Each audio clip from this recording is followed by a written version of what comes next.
I've known Diego for a long time, since 2018. Full programming ethics disclosure, I also helped edit this film and helped subtitle it as well. That's why there's like a couple technical glitches and typos in the subtitles. You're gonna notice. We would spend a lot of hours sometimes talking about the translations of words. Like we would spend hours like on a sentence, and that when we would sneak into the editing lab at CalArts, kind of debating what someone would mean. And Diego really likes to spend his time with that patience. And he's a very patient, loving person. And I think this film really reflects that about it. He spent a lot of time with these people, getting to know them, building the relationship with them. I think it's like a wonderful start to what I find important in cinema, what I find important in community building here. So at the end, we're going to be joined with a discussion with Diego and Beto, a member of Wyvernwood. He's not in the movie so much, but I could think of him as like being there without being there.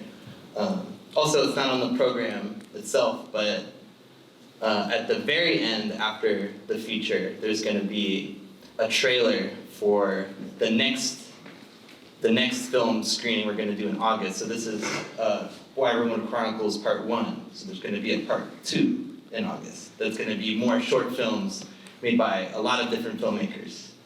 And one of those shorts is a kind of like a short film collaged together from deleted scenes from the feature.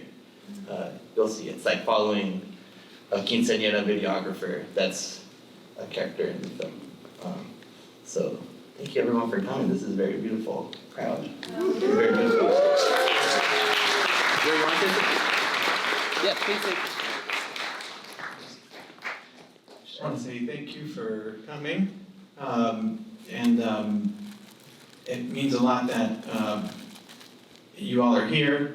And I know I reached out to a lot of you one at a time. And I thank you for responding to the message.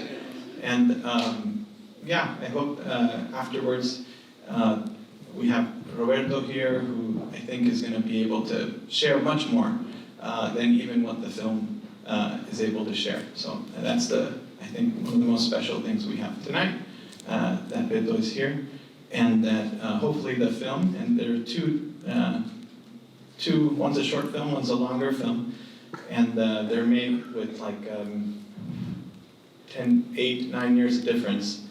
And so it covers a large time span in a way. And from the end of this second film to now, there's another time lapse that has happened. And Beto can talk much more about that part, especially too, what has happened since the second one. So there's the short one, that's a little bit older. The feature, that's more from the mid-2010s. And then the most recent is going to be Beto being able to talk now. So thank you again. And I don't really have words for how special this is. Thank you.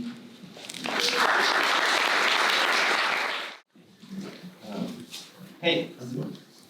Good. Maybe we could just start off by asking how you two met. And if you want to introduce yourself, it's a little bit.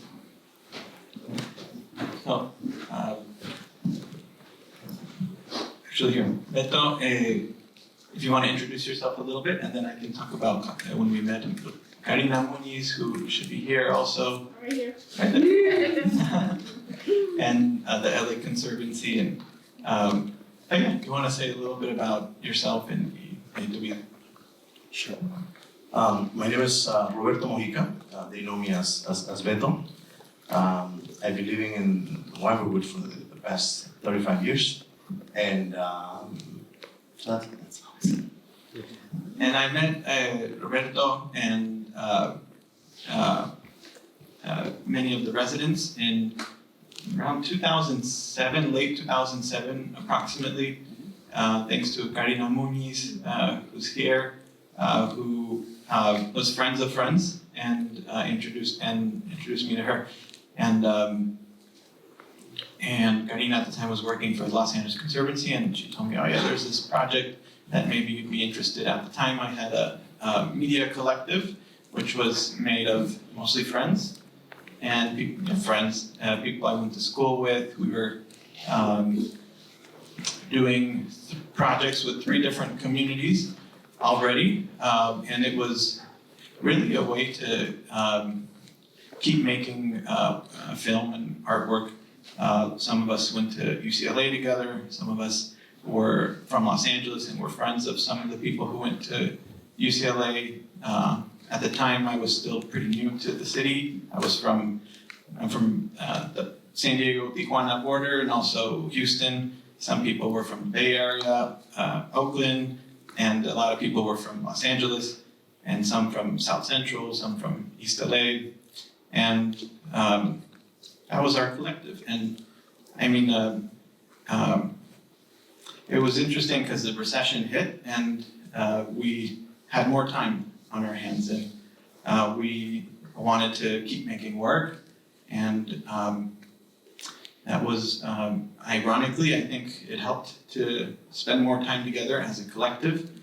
And we're very young, and a lot of us had, some of us were in school, some of us had recently graduated, some of us were not in school, and everyone was struggling to find work, some more than others. And yeah, the recession is like a whole thing. And I think oddly enough, it actually helped to make more work because we had some more time. And so we were with 3 other communities, different kinds of communities. It was all volunteer-based, community driven art programming, like media art classes. Would they approach you, or would you go knocking on doors? It was all people we knew somehow. And so one was at the time I lived in pretty close to here actually, Westlake MacArthur Park. And there was actually one of my teaching assistants, one of my TAs, one of my teachers from undergrad UCLA who's here, Roberto Robles. Roberto, where are you? He's getting coffee. Oh, there he is. And so he's one of my TAs when I was in UCLA. He was a grad student, and I really looked up to him. And he had done a film, and I helped him do a little bit of the additional footage from Tijuana, and in a documentary that was about unaccompanied, undocumented youth. And they Sorry. yeah. No, I was wondering how you ended up at Wyvernwood. It's a lot. It's very. Big storyteller. That's my daughter. But Roberto worked on a documentary of a place called Casa Libre, Freedom House, for unaccompanied, undocumented youth, and I helped do some B-roll footage of Tijuana, and I got to know some of the people working there who knew friends of mine, and so we just talked one day, and they were open to having like a programming like once a week to create media art or visual art workshops there, and we did that for about 2 years, and it was volunteer based too, and so that was like our first site. We had 2 other communities, just one thing led to another, and that's how we did it. I don't think we looked for any of them. And some of the films in those workshops are going to be shown in August, right? No, just Wyvernwood. Those other ones can be. Oh, and the Wyvernwood workshops, that's what Yeah. A little bit, yeah. And so the other communities, another one was Francis Blend, a public school for the visually impaired, elementary, middle school, because one of the people in the collective was a long-term substitute teacher there. And she had a good rapport with the principal, and no one had had visual or media art classes with the youth there. And part of it was because they were visually impaired, and maybe they hadn't wanted to do that. And she thought it would be a good idea. And we did, and that was another community. And then a third community was someone in the collective was born and raised from South Central, and there was a high school that he went to, and they created kind of like a smaller school out of it that had like film classes. And he was already working there, and we kind of did like a once a week program there.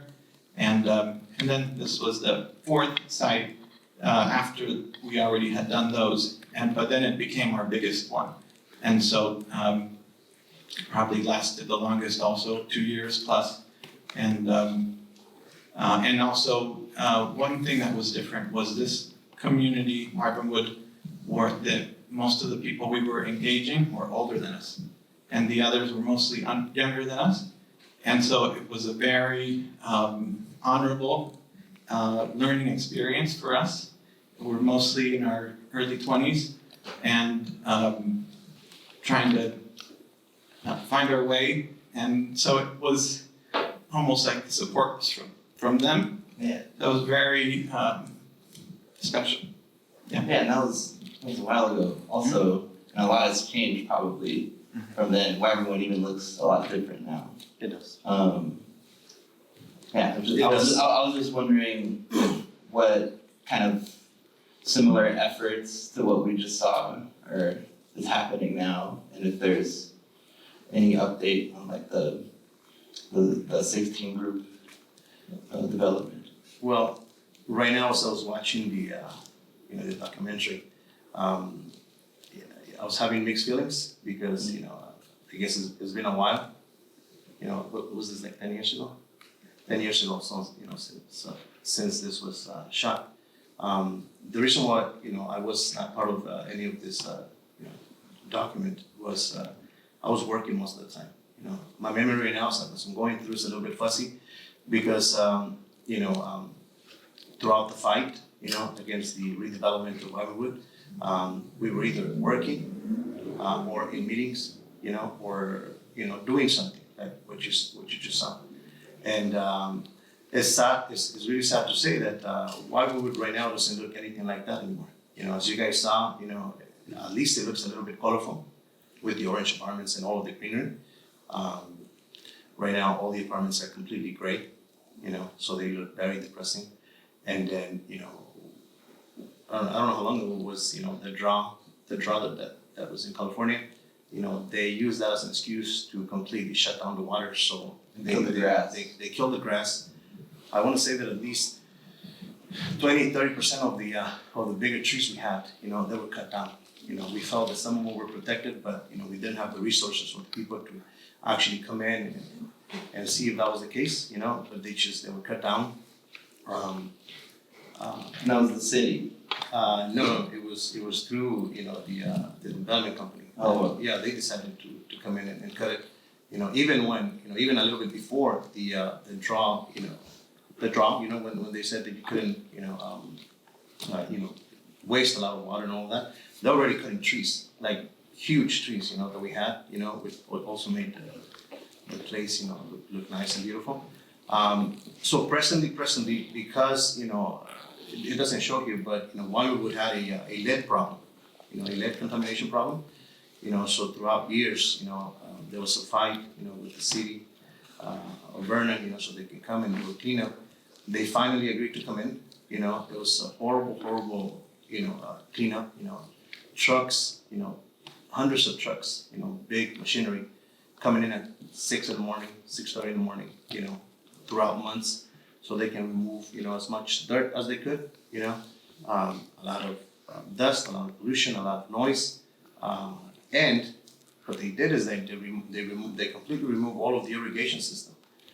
They completely removed it, and instead of dirt, everything is filled with sand, like whatever material, whatever it is. So now it's very sandy. It's very sandy, it's very dusty. I think for us, lead is very bad. But I think it got worse for us. So it's been ever since I lived there, it's always been this kind of like fighting, process, or it's been bad for us from the beginning. But anyways, I guess what I'm thinking about is also a lot of the people, the main characters on the documentary. Unfortunately, I want to say 90% of them, they're going or they went through a rougher time. I was thinking about Leonardo and his wife. Right now they're going through a health crisis. Her cancer came back. So he's committed to that. As you saw her, where she's saying that throughout his 25 years, I think 25, 35 years on Comité, working with the community, his family felt, as his children felt, that they were kind of put to the side so that he can focus on the community. So lately, all of these other things that have happened, he has decided to step to the side so that he can focus on his family, and particularly, right now. And that's the reason why he's not here today, because he's committed to his wife right now. So that's the case with him. Rico, unfortunately, that lady that said coming in and have food with us, she passed away. So I was watching with my wife. I was watching, I want to say I know most of the people that came on, the documentary. And if I don't know them personally, I know who they are. I know where they live. Most of the children as well. And so, in this past 10 years, we have lost, a lot of community members. And things have, at least, the best part of it is that at least, we won the battle. At least we stopped the destruction of the redevelopment of Wyvernwood, partially, thanks to Diego and visuals and audios that they did for us. And but right now, we have many other battles and fights that we're going through. Yeah, I was reading looking up the 16 group. There was a real estate blog that called them. They were doing a profile about them. And they called them a bunch of losers for not getting Wyvernwood. So that was one positive thing when I was looking into it. That's all the loss of the grass and the trees is devastating. Yeah. So with people kind of going in and out of the comité, how is it now? Well, to be honest, I think that everyone just got extremely tired.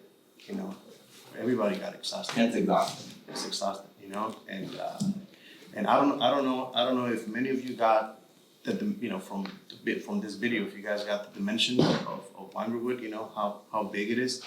But if you guys don't know Wyvernwood, or you've never been there, throughout us visiting and talking to other people, when they heard Wyvernwood or whatever, they didn't know how big it was.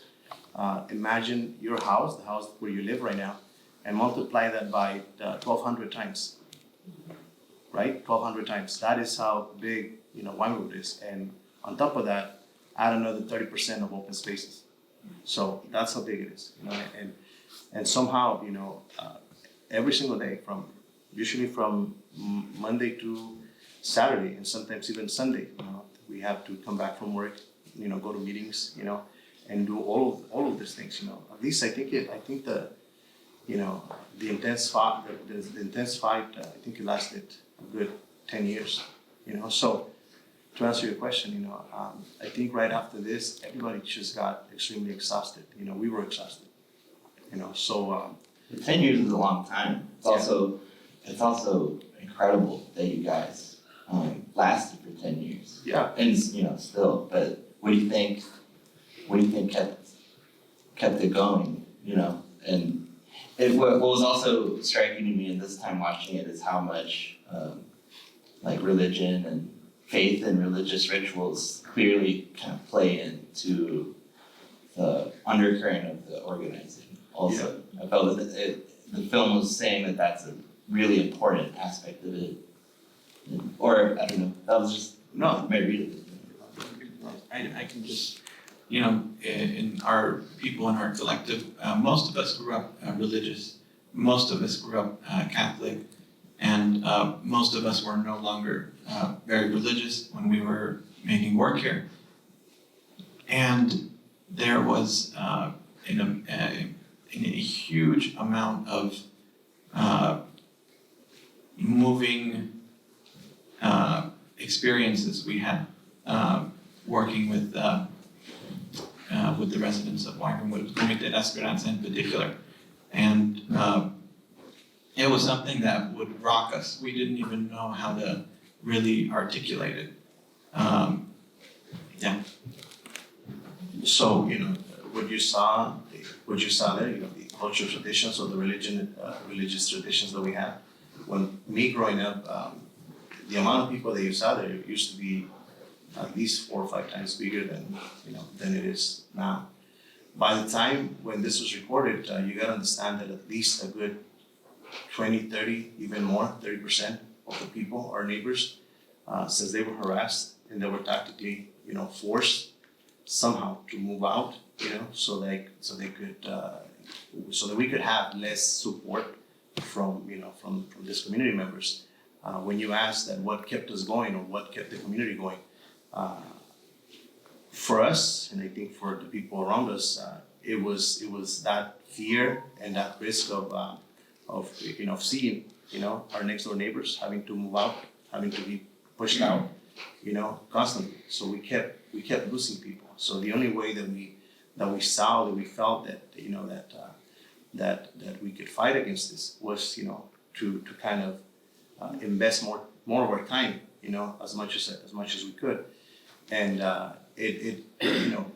we were grateful, and blessed that many groups and organizations came to us. I don't remember, exactly how it is that they came into the picture, as well as other groups, but all of a sudden, I remember just coming in from work and sitting in front of a new group or another group, that they were helping us, teaching us, because we were just regular community members, It took us a while. It took me a while, to really understand what was happening, what was going on. Like it took us a while. It took us maybe months to maybe a couple of years to really understand, the situation.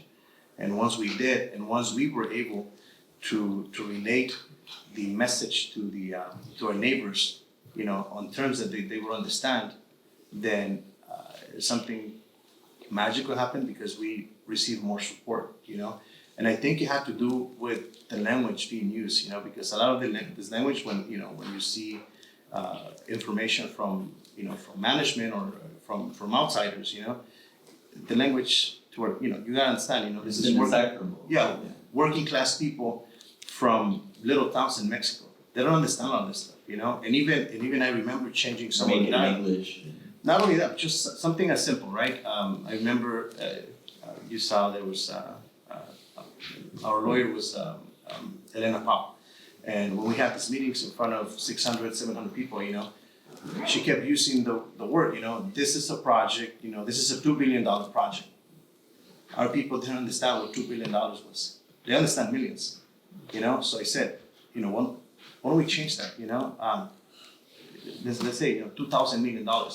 When people, so just changing a few terms and just changing something where people would understand certain things, made them also change, their reality and how they saw things, and they came a little bit closer to us, and that helped us. That helps us a lot.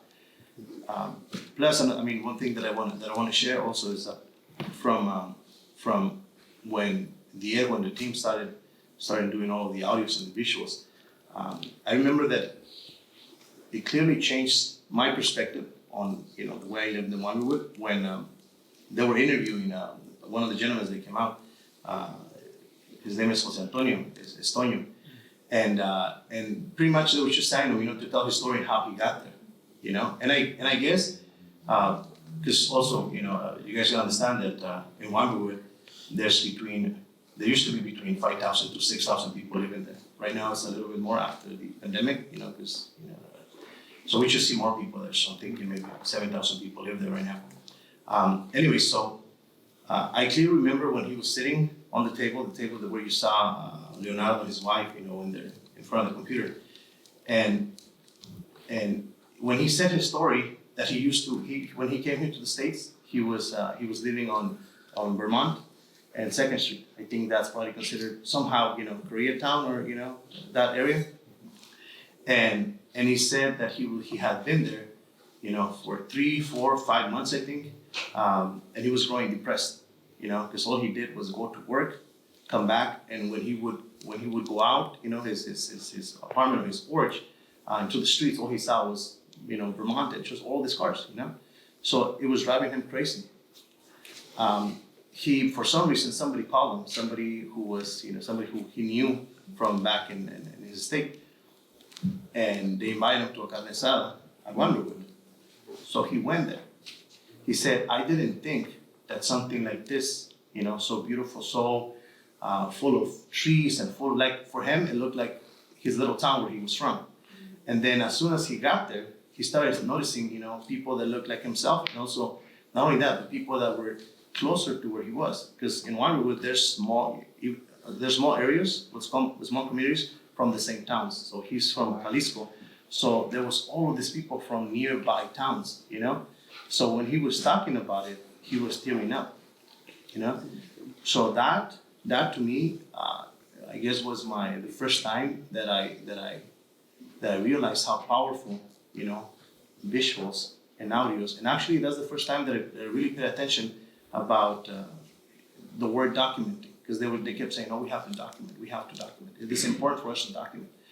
And I didn't understand until I saw this older man that I've known for years tearing up, crying, telling his story, and then I started, thinking and imagining, and that was really powerful. And I think what these guys did when they were helping us was really powerful for many people. Some of my favorite shots in this film that were striking to me today were some of the pans that revealed how close Wyvernwood was to the city. Like when you saw the freeway sign or the 101, you're kind of taken aback. Like, oh wow, this is actually in the middle of the city. It's kind of remarkable how it feels like a portal to somewhere else. Mm-hmm.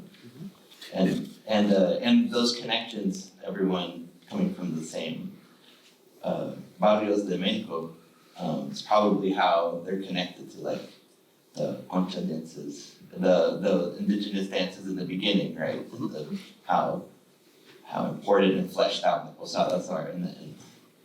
One of my first days there with Karina, I met them in a really close by community center called the Costello Center.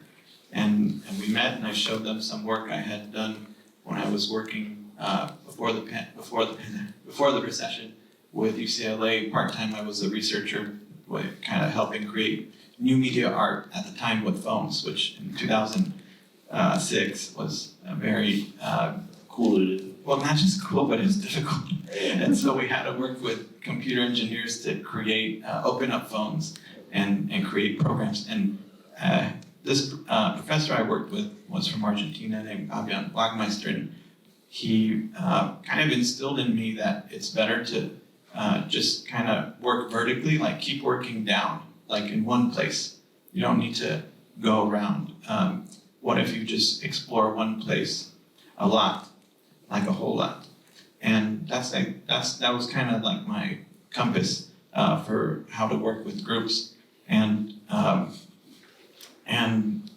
what happened with Karina is after the meeting in Costello Center, it was like they were meeting me to see if I was a good fit maybe, and I was meeting them to see if they were a good fit, and Karina was kind of bringing us together, the media collective and Comité de la Esperanza from Wyvernwood.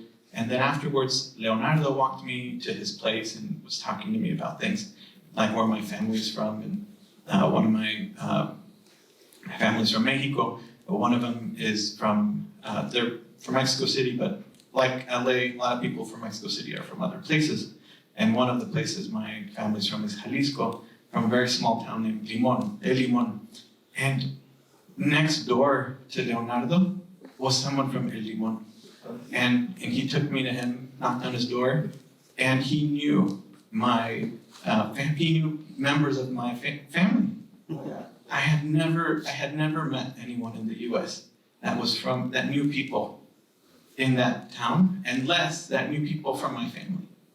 And so I told my grandma, and who at that time was in Tijuana, coming to South San Diego, and she just thought it made sense. Like we would find each other, and it was like mind blowing, right? And it's just things like that would happen there that I was really grateful for. Like between my brother and I, we have a sister who's about Karina's age, and for some reason, through the conversations, when we did a lot of listening, and through that, something happened where I started to think of like Karina as kind of representing symbolically my sister who passed away when she was very, very young in Mexico City, and it was just unplanned, something like that. And it triggered conversations with my mom, and that were like about so much that they were kind of dragging from Mexico City and coming to the US. And just things like that would be extremely unlikely to happen. It happened. That was part of what I think had us be interested in supporting however way we could. I wanted to go back to what you were saying for a second about your commitment to spending a lot of time in one place. I think it paid off with some of those shots because they felt so intimate, and they're very understated, some of those shots, but then if you think about it, you're like, how did you get them to waking up? Like they get from work, were you just chilling in their room? All night? But it feels so natural, it feels so part of the reality, you don't even think about it. And there's so many shots like that actually. Can you talk a little bit about the way you were constructing and actually directing some certain scenarios? So the documentary we saw that's very long was made in 2013-14, and I had already known different members of the Comité de la Esperanza for, 6-7 years. And so the hard work was done more with La Comedia and the LA Conservancy, where we would go and support them however way we could with workshops for that. So the short you saw before, it doesn't really show that I was there too much, but that's the time when I was there a lot, 2007, 8, a little bit of 9, and like a lot. That was the time when I would be sleeping on the couch sometimes, and because we were documenting and not just documenting, archiving some of their events that they had for many years. El Comité has been around since like 1983, 84. And so by the time the documentary, Berta, my partner, my wife, and I worked on it, it was very much more, we weren't there that much, but we were able to craft scenes with them together. And I think a big part of that was because this prior project was done with them, and I had gotten to know them very well through that project before. Yeah, I find it interesting that like Umaro and his wife, like those aren't even, their kids, but they take up a lot of time in the film, and it feels really important to spend time with them. Like half the film is just spending time with people, and also we're spending a lot of time watching people listen. And we don't spend a lot of time hearing people talk, looking at people talking. It's like people listening, sort of like going in and out of focus. Really paying attention, and I don't know, there's something deliberate to witnessing how people interact with organizing and being involved, and like the time they're spending. Like how Beto was saying, it's like it's exhausting. It's like you work and then you go here. It's like they're putting in the work also. And I don't really have a question from that. It's more of a comment. I'm wondering also, there's, Part of the scenes in the documentary are made also by listening to the residents talk about how they want to be represented, right? And so it's just listening to them talk about, well, this is what we do when we get up, or this is what we do when we have breakfast. So even though the kids of Kumano are not his kids, but they have scenes like that from day to day, and the day to day many times, because they take care of those kids also. And the kids are also part of their community. yeah, I didn't mean to sound like there's just random kids. No, yeah, they're part of this family. Yeah, but it's actually beautiful that it's also not their kids, because it shows what they do with someone that's with some of the people in the community related to them also, and so a lot of it was being very observant and listening to how they want to be represented, and together kind of crafting these scenes with them. And it's not all done in one day. This took lots of time, and Berta also, during that time, at some point, got pregnant, and by the time we were filming some of those scenes, it said it was about to be born, and so it was like a whole sharing of our life also with them, whenever we would go and see, what scene we could do. And I think just being honest and transparent like that created a playful environment to craft scenes, and just kind of talk about how to craft them as we were crafting them, as we were improvising. I wanted to add something that I learned from Diego and the team coming in. Is I learned how to listen and pay attention a little bit more to your surroundings, right? Growing up, I guess I never paid attention, most of the time we tend to pay attention to, loud sounds, I guess when somebody's shooting or, helicopter, things like that, right? But after that, I remember that I started paying more attention. And living at Wyvernwood, has a unique, distinctive sound to it. From 4 a.m. to like 6 a.m, the only thing you hear is the loud freeways.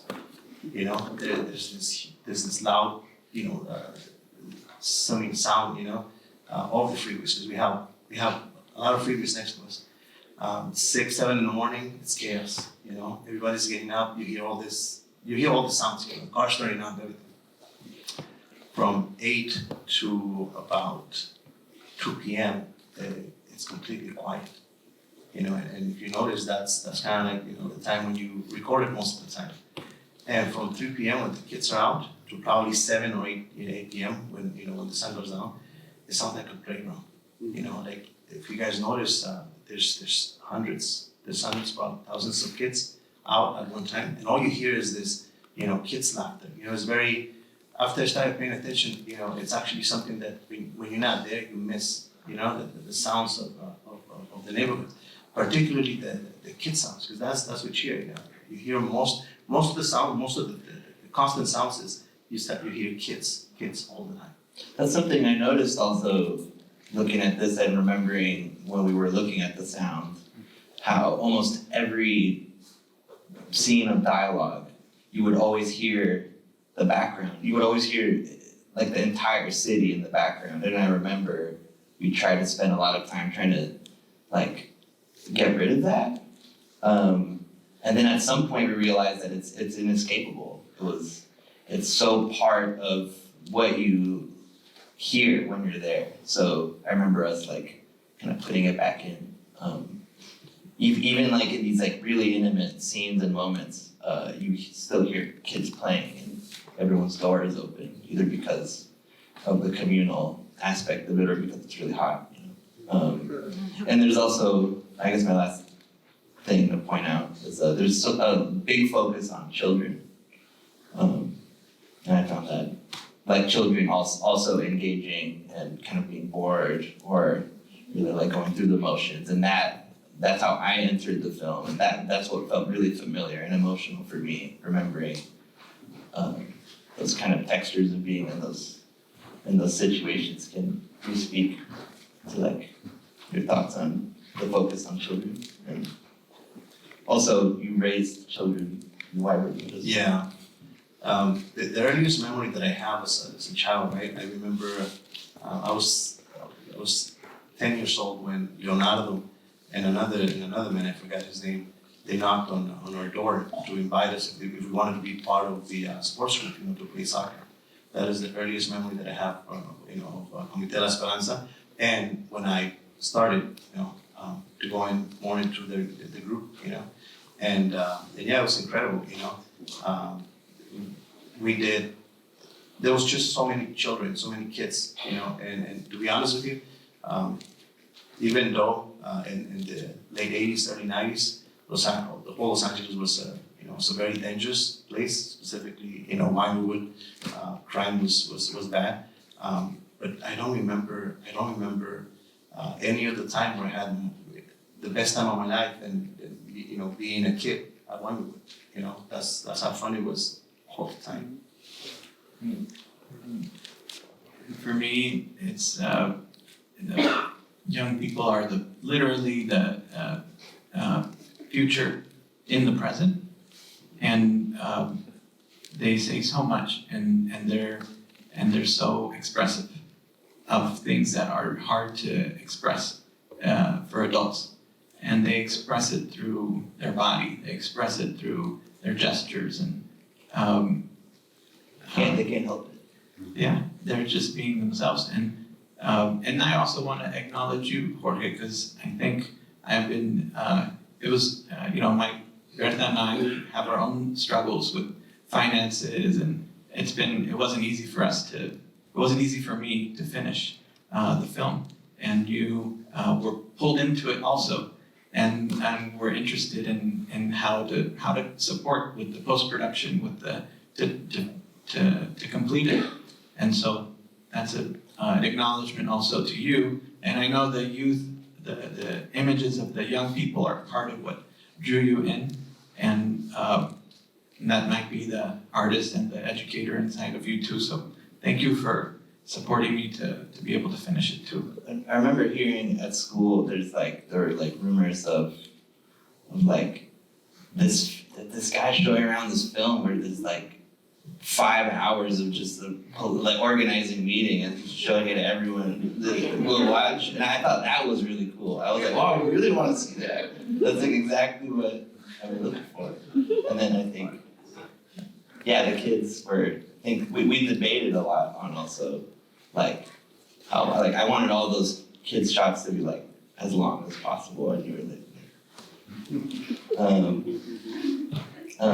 we could open it up. Can we see the long versions? I actually there was another teacher that I had. One of my mentors is here, Berenice Reynold, and she was one thing that was also kind of like a compass for me, but later when I was doing this longer film was Berenice in the editing process. If you're going to give the floor to the community, give them the floor. And I just cleared what I was doing up like that. And and I had a different teacher who he loved the 5-hour version, like Roberto's talking about. And he would watch the 5-hour version with me and wanted to see it again after it finished. And that was incredible. Just opened up. That was James Bennett. And But it's also the longest 1-hour film ever. yeah. In a good way. And just the last thing, Jorge, I'm an educator, I'm an artist, and I'm not an architect, I'm not an urban planner. I learned a lot from people like Karina Muniz and others that kind of would recommend to look into something or a book or an article. I would learn a lot from just the residents of Wyvernwood, Comité La Esperanza, that were very involved in a hands-on way all the time with what was going on. And then I would just learn on my own, read some books about this, and I'm 38 and I've lived in 35 places myself, and I think I've been interested in how can you design a world and city for people to live. And what came up as I was young and interested in that was also everything that gets in the way and kind of rips communities apart. And this is one story, right, of many stories. And the majority of communities who have gone through this in the history of the US, Native American and African American, the great majority, and as you come towards the Southwest, also Mexican and Mexican American. And this is stuff that you just start, you open a little bit and more comes out and more comes out. And hopefully it's a way for people to just get into the inquiry of how can we learn and design, and also what's already been happening, what has been getting in the way. I think we got time for like one or I wanted two to add questions. two things. If you guys notice when Anna and her mom, when they were showing the roses, right? The reason why her mom was talking, she was specifying about the roses, is because the lady had been living there for almost a little bit longer than 45 years. So she actually lived in Wyvernwood when the complex used to have about 120 people just to take care of the greenery back in the day. I've seen pictures of Wyvernwood, when it was first developed or opened. It was beautiful. It was kind of luxurious, and just think about it, they had 120 people just to take care of they had roses, they had plants, they had trees, they had everything, 120 people. So I just wanted for you guys to know that. And then another thing that just came to my mind on how sad it is that when a development or investment company wants to destroy something, and the city departments, not knowing exactly what's going on, they agree with them. An image that comes into my mind, it's a few years back when Metro, the Department of Metro, when they created a poster, of their signs, of their lines on the east that they were opening up. It's funny, they created this big poster, probably as big as that, whatever is window. And Wyvernwood was not there anymore. We were fighting the bottom, but we were not there. We were already erased, in their drawing. Instead, it was all of their development that they already had. So that's how crazy things were. I wanted to add that. Still on? Okay. Very nice. You talked about the intimacy of a representation of a resident, and in the credits I've seen that Bertha did most of the shooting, so I was wondering if it's okay that Bertha shares her experience with us. Yes. Yes. Hi. So I was part of what it said, and we were doing a film with. I was also doing an animation workshop with the kiddos, and then therefore we were followed by the kiddos as well, because they were my students and Yale students too.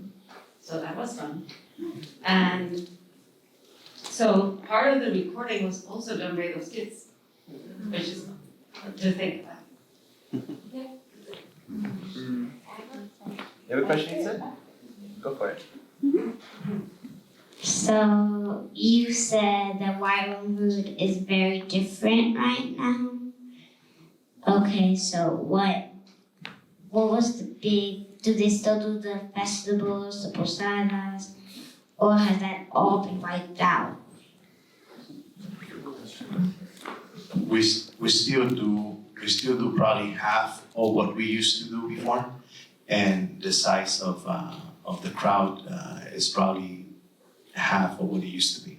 As years have progressed, more and more of the older original people that have been living there, they have been either kicked out or they're moving out. So the new people, for some reason, either they're not religious or they don't follow, or they don't, they just don't seem to, care. Also, what was the big thing that changed the whole thing? Like, what was the big? The big thing that made everything change was the management company. They stopped allowing us, to do any of those things, and they kind of they had people, I guess, fear if they lend their houses for any of this, processions or whatever, they would get in trouble. They would get letters, they would get letters, and that was part of their tactic, so that they would install fear on them to kind of stay away from as many things as they could. Great questions. I think. Thank you so much. I really enjoyed your film. I honestly mostly really wanted to ask this because my grandma was from El Limon, so I think that that's really serendipitous as well.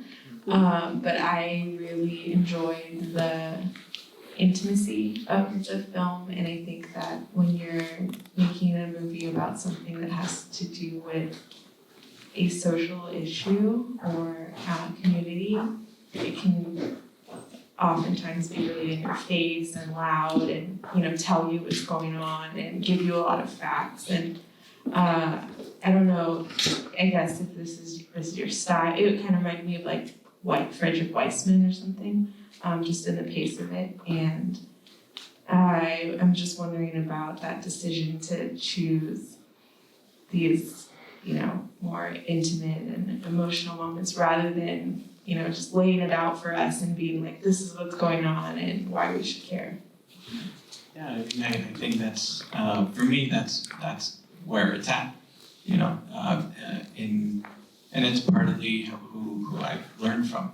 A film I'm working on right now, and Jorge is also assisting me with it, is from a teacher I had actually she's not a teacher, she's a community from my community in South San Diego. Her house was one of the only ones left when they built this freeway to the border, and it like happened in LA also and across the country, and they bulldozed the whole community, and her house is one of the few islands left. And my mom was very good friends with her, and I got to meet her, and she she was the most artistic person I've ever met, creative person I've ever met. No one knows about her. She made art for her family, her extended family, and her community, which disappeared mostly. And she would grab a guitar and play, she can sing, and grab a pencil and make amazing illustrations. She could act, dance, and I met her when she was in her mid-70s, and she would show me videos of her when she was younger, and these were all homemade, and people who saw it were from her family, extended family, and neighbors nearby, and it was just so intimate. It was so intimate, and for me, it made a big impression. I was very young, and I thought, this is the way you want to make art. You want to be intimate, and you want to not have borders with any kind of creative activity, which is what she did. It didn't matter what she did. She could do any art form because it was in the way she expressed that intimacy. I think it is, I just realized how late it was. So I think we're gonna have to end it there. Sorry, we can save the other questions for the next screening in August. One more? You do one more? One more question right here. No, I'm just curious because the priest was never shown, but his homily is very in with a message. Did the LA Diocese ever get involved with supporting your efforts, or were they just doing it from the pulpit? So I think Comité de la Esperanza is the one that, Comité de la Esperanza was the group that we knew in Wyvernwood more, and Leonardo talked a little bit about it, and Lourdes, of how the priest, and it was a particular priest that had a particular style, almost like a liberation theology that Leonardo would collaborate with, and they, but I don't know how involved they were in it. In the proximity of where Wyvernwood is, we have two churches Actually, Comité de la Esperanza, the group that I belong to, got started because of one of the priests from Santa Isabel on Whittier and Soto Street. Now, on the other side, we have another church, which they were completely in favor of the destruction, of Wyvernwood, completely in favor, and yeah, so, I want you guys to understand that everything that happened created so much, how can I say it? Even within community members, people stopped going to certain places. I'll tell you something. When certain people knew that a store owner was in favor of something, they either went to that store or stopped going. Church. Once they found out that other priest was in favor of the destruction, people stopped going. You know what I mean? So it created something bigger than what was happening, within our community, completely. Yeah. I think it's a great note to end it on. Thank you everyone for coming.